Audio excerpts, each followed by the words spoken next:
Real, and we are having a conversation today. And first, I just want to say welcome to all the caregivers and care partners for coming into the caregivers place with us today.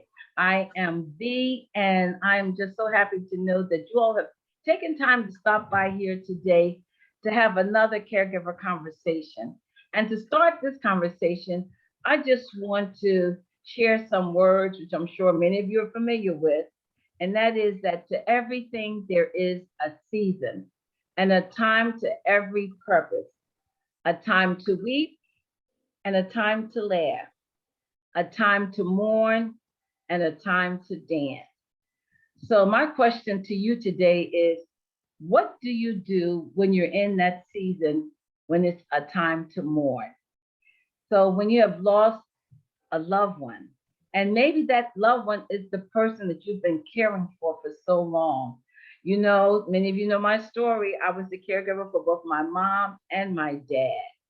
And what happened was that I actually lost my mom and my dad the same year, 6 months apart from each other. So the truth is that before I had a chance to really mourn my dad, now my mom was gone. So it was a challenge. It was a challenge to say the least. So how did I deal with it?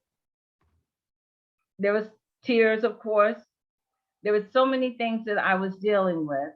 But you know what? The thing that helped the most was knowing that I wasn't always by myself. Sometimes I needed to be by myself, but I wasn't always by myself. The blessing today is that many of you already know Angie because Angie is one of our caregiver, partners. You've seen her before. You've heard some of Angie's share her story. And today we also have someone who is not only a personal friend, but also a grief counselor with us, Tawana Sabbath. So Tawana, how are you doing today? I am doing great, Valda. Thanks so much. And thank you for letting me join this conversation because my husband and we've been in funeral service for 28 years now. And we have really been committed and dedicated to sharing our experiences, and also the information that families require when it comes to grieving, to bereavement, grieving, and mourning. And many times people will use those terms, for instance, like they are the same. But bereavement is that immediate reaction that occurs when a death happens. And then people move into a grief, I'm sorry, a mourning period. And that is usually around the time of making the funeral arrangements and getting used to the person not being present, that. And then there is the grief period. And oftentimes they overlap, but they have different features in each one. And one of the things that I always stress, because I'm a social worker by training, my husband is the licensed funeral director. And one of the things that I always stress is the fact that grieving is a process, and that there's no one size fits all. And because one of the things that we see often as we are working with families is that one person may be moving through and looks like he or she is handling things very well. Another person is totally falling apart and can't contribute anything, even in terms of suggestions for the service. And people can get kind of upset with each other because of the different mode of grieving. And because everybody's not grieving the same way. Same way.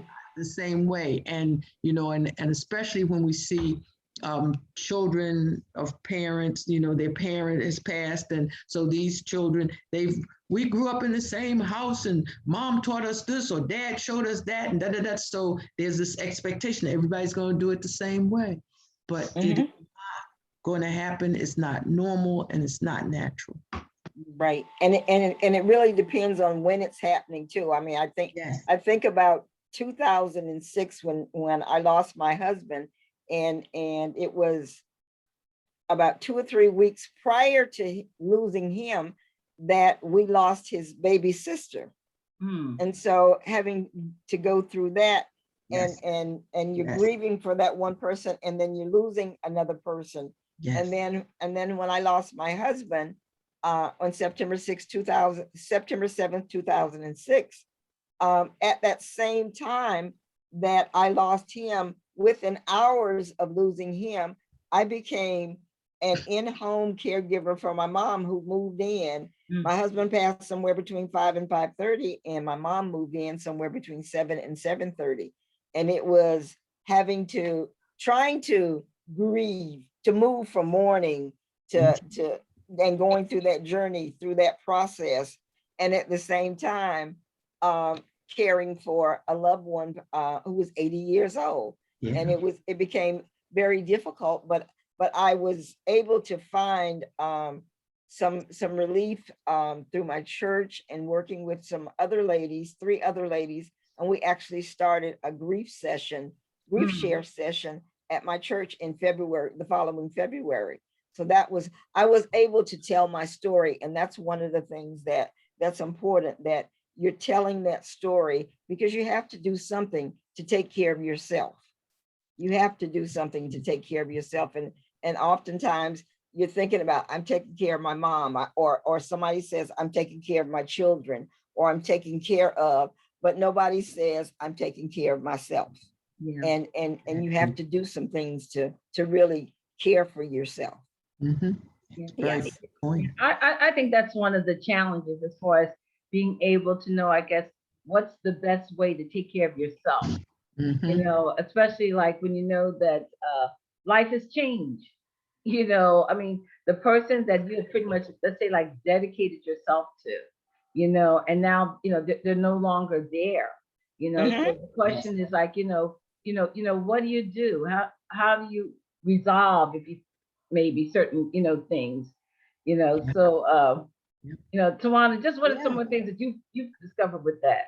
Yeah, yeah. One of the things that we've seen is there, like you just said, the people are in the process of letting go of the person who has preceded them in death. And that letting go again takes different forms in different people. But one of the things that we do, and we try to make space and room for the family to share with us the process that they have gone through leading up to the death. We want to know when the things started changing, whether the person was at home the whole time, or in a hospital, or in a nursing facility, whether they were in hospice care, or we want to know that. And we allow time for them to talk about that. And we encourage every person in the room to give their side of the story, because all of that, what that tells us, for instance, is whether the members of the family have even thought about the fact that death was going to happen. Mhm. Yeah. And no matter how the death occurs, whether the person has been with the family for years, suffering, going up and down, back and forth, or whether person got shot and died suddenly, every death is a shock to the people around them. And so we want to make sure that they also accept that shock is natural and normal, because as human beings, we do not welcome death. We prefer life. And Mhm. so we make room for that. And then encourage again for them even to start looking at each other in terms of their individual process for moving from the bereavement to the grief to the mourning. Yeah. When you talk about, like, dealing with death, as far as my father having a heart condition, I mean, his death was more of a shock, if you will. whereas my mother's death was more like a slow transition. So again, when you talk about, I guess, how people prepare or how people, accept things, Yes. I think that for some people, at least for myself, you know, the way I dealt with the two was different, Mm-hmm. because of, Mhm. the way it occurred. I mean, there was still like, like the tears with some suddenly would just come from like nowhere, Yeah, and then sometimes the smiles. But again, I didn't really grieve them the same way, if you understand what I'm saying. that's right. Mhm, That's mhm. right. And that Absolutely. was me with my parents, because we went through a 6-month period of knowing that my father being diagnosed with Alzheimer's, and going for 6 months, and losing him, what I thought was very quick, within a 6-month period. And then, and my mom and I had the opportunity. She moved in when she was 80 years old, and she passed when she was 93 years old. And Mhm. so we had those 13 years Yeah. together to rebuild our relationship, if you will, because the relationship that we had prior to that, and the relationship that we had each year, me having her another year, and this relationship that we had, that I was extremely upset when my father passed, but I was at peace when my mother passed, because I knew that she had lived a wonderful life, wonderful and long life. Yeah. I mean, living to be 93 years old, that I was okay. And the last words that my mom said to me were, "I love you." Mhm. Oh, wow. The Okay. last words. And the last words that I said to her was, "I love you too, Mom." Amen. Excellent. Yeah. You know, That's a blessing. and that Yeah. is so important. One of the things that we also emphasize with families, because we have family members who will come in and prearrange because they know that the person is declining. And one of the things that we try to impress upon them is that they spend as much time as they can talking to their loved one, even when the person can't respond back, because we know scientifically that the hearing is the last sense that goes. And so talk, sharing, playing music, but doing things that let that person know that that they are still here. Yeah. Mhm. They haven't gone anyplace. They're Right. still here, and that you're valuing their presence. It's extremely Mhm. important. Yeah. Yeah, extremely. Yeah. Yeah. I was just thinking too, like when you talk about, I guess, yeah, the grief process and how people grieve Mm, differently, mm, and I guess, is there something that's considered, I guess, a time when it's like, this is like going on, like too too long, long. or, Too how long. do you determine, I guess, when you need, I guess, maybe professional counseling, or, a professional group, or, maybe something besides you, if you will, if you know what I'm talking about. Yeah, Mhm. absolutely. How does someone determine that? Yeah. And one of the things that we see is the person who, for instance, refuses to break down the room that their loved one was in. Mhm. Nobody can touch it. It remains that, and we don't press on that early on, but we also encourage them to look for a time when they can let go of even that space that their loved one was in, because that means that they are achieving closure around the physical presence of their loved one. It doesn't mean that they forget. It doesn't mean that they should forget, but they need to let go so that they can regain their life. Mhm. Because one of the things, and I know all of us went through caring for parents, and one of the things that I know I had to make an adjustment for, because my husband and I just opened our business. We opened in August of 1992, and by September of 1992, I was beginning to go back and forth to Baltimore to take care of my mom. who was diagnosed with colon cancer and was really beginning to suffer with that. And then finally, I was really there, kind of living there and visiting Philadelphia. And I had to, after going through that, I had to figure out, okay, wait a minute. Okay, I'm back in Philly. Um, we are in business. I need to get with the business. Mhm. And so that was an adjustment for me, to really latch on to what had become my life. Yeah. Yeah. I think something that's really important that you said, Juan, was about the letting go.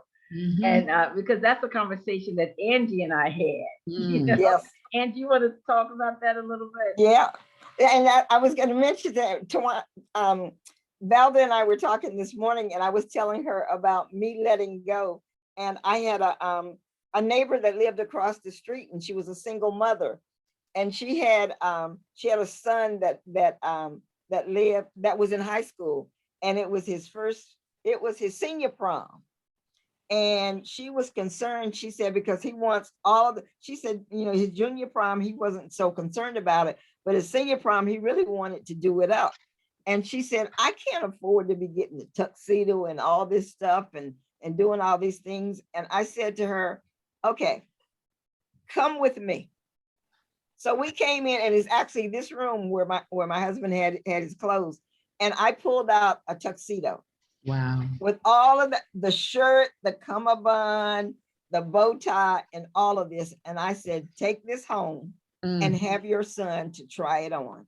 Excellent. She took it home, and my husband was a little taller, but her sister was able to hem the pants, and he had his tuxedo ready to go. And I even gave her cufflinks and ready to go to the prom. And after I did that, I thought about it. I said, there's somebody else out there that can use some of these things that are hanging in this closet. Some of these things that are around here that I'm not going to use it. It's just hanging here. Yeah. And that caused me to let it go, to take these clothes and to find, and my girlfriend and her husband came and helped me to find men that could use some of his clothing and other things. And it just really made me feel good. Amen. Just that one tuxedo.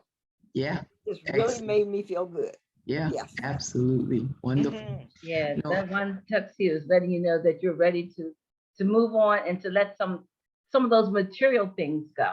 Yeah, Because and let them again, go. I know how hard that is. Right. And there's a sweatshirt that I wear all the time, that's his, and I hold on to that. There's some jewelry, but I just, his kids weren't old enough, but I said to them, take this may be something that you may want later on, and just think about, because it wasn't just me that had lost. I lost a husband, but they lost a father. There were his father lost a son, his brothers lost a brother. So I was like, there's things here, guys. Just tell me what you want. Right. And it was so easy to let go then. Yeah. Excellent. Yeah. And Angie, I just have to also comment on the fact that, a part of your grieving process was the fact that you actually started a grief group for for your church, as far as people being able to to come together. So can you just speak on that a little bit? Yeah. And that was the thing about it, that it was, going through that, starting a grief share process and having people to come on Tuesday nights. And we actually had a program that we developed, but I always started telling my story. And after a while, I realized that, Angie, things are going to be okay, because I told we had 13 sessions, and I did that for 10 years. And we had 2 13-week sessions a year. And I told my story, and I could tell over over a period of time that I was going to be okay. because of the way I told that story. Mhm. I told that story a little different, and I told that story without crying, without feeling sad, that I was able to tell that story. But spending the time with so many people and listening to their stories, Yeah. and which led me to say to people, one of the things that we encouraged people to do was to write grief letters. Excellent. Take it from here and put it on paper. Mm. And writing, whether it's something that a letter that I wrote to my husband to tell him how much I loved him, a letter that I wrote even several years later. I'm writing letters and telling my father the things that I couldn't tell him because he was going through a 6-month period of Alzheimer's, to the point that he no longer knew who I was. And I was able to write that down, starting journaling and getting people to journal, and getting people to just let it out. Maybe you don't want to talk about it here in this grief share, but put it on paper. Yeah. And that was just amazing. It was amazing. I still see people now, and that's been several years, and people talk about, what that meant to them to go through that grief share period, and with the 3 ladies, the 3 of us that started, because one was pregnant, Mm. and young lady, she was pregnant, and she lost her husband from sickle cell before her daughter was born. Mhm. And the other one, her husband had heart problems, and so she went through that process, of him being sick, and seeing him, whereas mine was a little different, because I came home one day and found my husband. Never knew that he was sick. I don't know if he knew he was sick. Mm. And I just found him coming home from work today, one day. So everything is a process, but everyone goes through it in a different way. And Right. that's been extremely helpful for me. I still journal to this day. Wow. That's good. Absolutely. I also, I also think about the fact that, and I know that we talked about this too, is that, when you're grieving, everybody has their own way of doing it, and how you can really kind of resent somebody if they say, I know how you feel, Mhm. because, you might have lost someone, but, your relationship with that person and my relationship with, my parents and everything else is like different, It's different. so everybody's, experiences and the same. I mean, to this day, I still, miss my folks, but I also know that they want me to be okay and to be happy and to, and to move on, so even though you can still have those little, missing moments, because of, what you shared, the idea of being able to, move on, but it's a process. It's a It's a process. process. It's definitely a One process. one of the things that I know is helpful with families when they've suffered loss is the writing of the obituary. And that is similar. It really almost becomes like journaling, but it's going back, thinking about the person who died, the values that person, or the value that person was to each person, what the person shared of himself or herself, and and sometimes we've had sessions where the family was kind of like, I don't know where to start now, and so I just start asking them questions like, well, when did your dad move from Georgia to Pennsylvania? What made him come there, and when did they meet, and things like that. And they start really getting engaged with their memories. They also come up against stuff like, I never asked Dad what he really did. I knew he went to work, but they have no idea what the job was. And somebody else can kind of come in and say, oh yeah, I know, and fill in the blank. But that sharing and that talking, as Angie was talking about the grief share group, there are people who will say, oh, I don't, you have to talk about that. Right. And what we encourage folks to do is to say, yes, I do. I have to talk about it. And not let anybody shut them down because that is their process, and they can take ownership of that and let folks know that you're not gonna stop my process, because there has to be, there's a beginning, but there's gonna be an end, and we want a good end. We don't want people having to just constantly think every day about how the person died, what we could have been doing if they were still here. But those kinds of memories that depress people. Yeah. Yeah. Exactly. Yeah. Yeah. You know, this is such a great conversation. I'm sure we could go on and on, and I'm Yes. hoping that, we can have, more sessions like this, because I've also talked to people who've talked about how they want to talk about, life afterwards. Yes. What do you do as Yes. far as, moving on, Yes. after you've been a caregiver, Yes. and Yes. that role is no longer there. So, like, what's next, and how do I move forward? Mhm. So I definitely want us to be able to have more conversations, looking at how to include more people, in the conversations, because I think this is good cleansing and Yes. help on so many different levels. Yes.